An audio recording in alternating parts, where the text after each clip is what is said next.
আজকে দুপুরে সেরকম কিছু রান্না করিনি, শুধু ভাত, মাছ ভাজা আর আলু সেদ্ধ দিয়েছিলাম। পান্তা ভাত করেছি আজকে। হ্যাঁ, তোমরা যা গরম ছিল তাতে করে কোনো কিছুই খেতে আর ভালো লাগছিল না, তাই জন্য ভাবলাম আজকে একটু পান্তা ভাতটাই খাই। তো এই কাসন্দি, কাঁচা লঙ্কা, লেবু টেবু দিয়ে, গন্ধরাজ লেবু টেবু দিয়ে মেখে আলু ভাতে, মাছ ভাজা, কাঁচা পেঁয়াজ এই দিয়ে আজকে ভাত খেয়েছি। সত্যি শরীরটা একদম ঠান্ডা হয়ে গেছে। আচ্ছা, এখন একটুখানি বিকেলে আজকে আমি এটা রান্না করে নিচ্ছি, মোচার তরকারি। কেমন?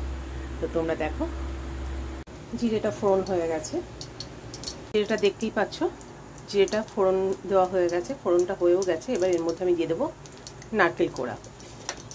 ছোট একটা নারকেল ছিল গোটা, আর দুটো মোচা, তার জন্য আমি পুরো নারকেলটাই দিয়ে দেবো।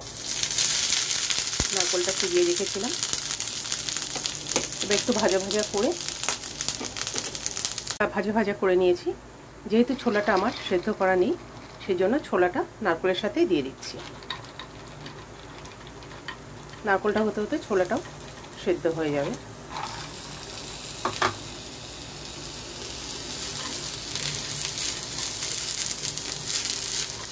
তোমরা কে কীভাবে করো জানিও। আমি তো নিরামিষ মোচা এইভাবেই তৈরি করি, ভীষণই ভালো লাগে। তোমরাও একটু করে দেখো আমার মতো করে। এটা একটুখানি নাড়াচাড়া করে নিই। দেখো, নারকেলের দুধে আর সামান্য একটু জল দিয়েছি, তো এই দুটোর সাথে কিন্তু ছোলাটা কিন্তু ভালোভাবে সুসিদ্ধ হয়ে যাবে। হ্যাঁ, তো সেদ্ধ হয়ে যাওয়ার পর আমি দিয়ে দেবো মোচার তরকারিটা। একটু ঢাকা দিয়ে রেখে দিই। ছোলাটা কিন্তু খুব ভালোভাবে সেদ্ধ হয়ে গেছে। এবার আমি দিয়ে দেবো মোচা, সেদ্ধ করে চটকে রেখে দিয়েছিলাম আমি খুব ভালো করে। মোচাটা যতটা হালকা গরম থাকতে থাকতে না, খুব ভালো করে চটকে নেবে হাত দিয়ে কিংবা ম্যাশার দিয়ে। এই দেখো, তাহলে দানা দানা থাকবে না বা চেয়ে থাকবে না, মোচাগুলো খেতেও ভালো লাগবে।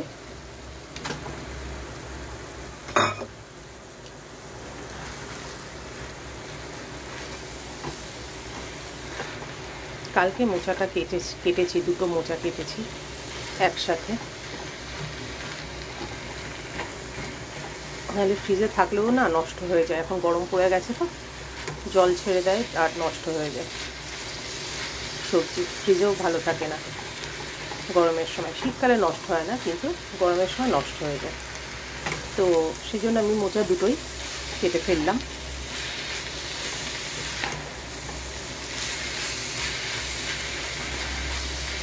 তার জন্যই আমি গোটা একটা নারকেলটা, খুব একটা বড় নয়, ছোট ছিল, সেই জন্য গোটা নারকেলটাই দিয়ে দিয়েছি। আর কী কী দিই সাথে থাকো, দেখতে থাকো কেমন। এবার ভালো করে মোচাটা একটু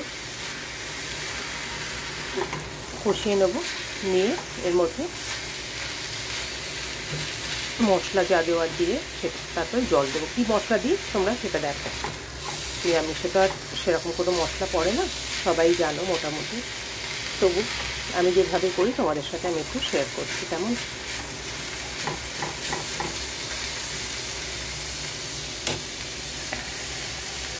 এবার আমি এর মধ্যে আদা, জিরে, হলুদ, কাঁচা লঙ্কা বেটে রেখে দিয়েছিলাম একসাথে। হলুদটা কাঁচা হলুদ নয়, গুঁড়ো হলুদই ওর মধ্যে আমি একসাথে দিয়ে দিয়েছি। এই যে দিয়ে এবার মশলাটা দিয়ে দিলাম।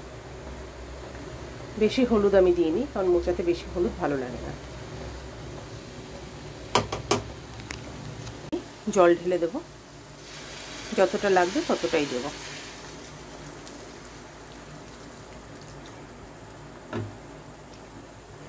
ভালো করে জলের সাথে মিশিয়ে আবার ঢাকা দিয়ে দেবো।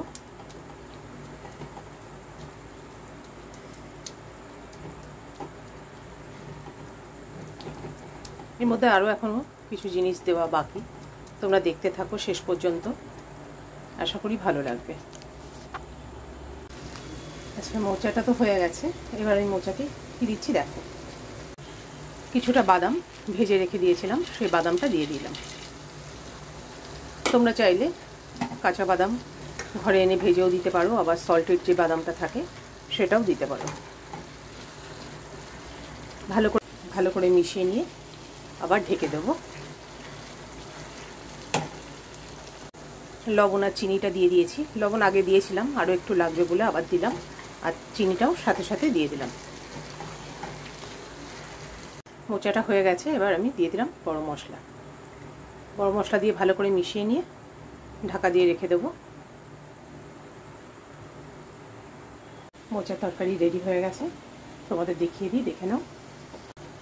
দেখো, তোমরা যদি চাও, কেউ নিরামিষ তো একটু ঘি দিলেও দিতে পারো, আমি দিই না, যেহেতু আমার ঘরে আমার হাজব্যান্ডের জন্য বিশেষ করে ও ঘিটা পছন্দ করে না অত কোনো কিছুতে দিলে, তার জন্য আমি ঘিটা দিতে পারি না।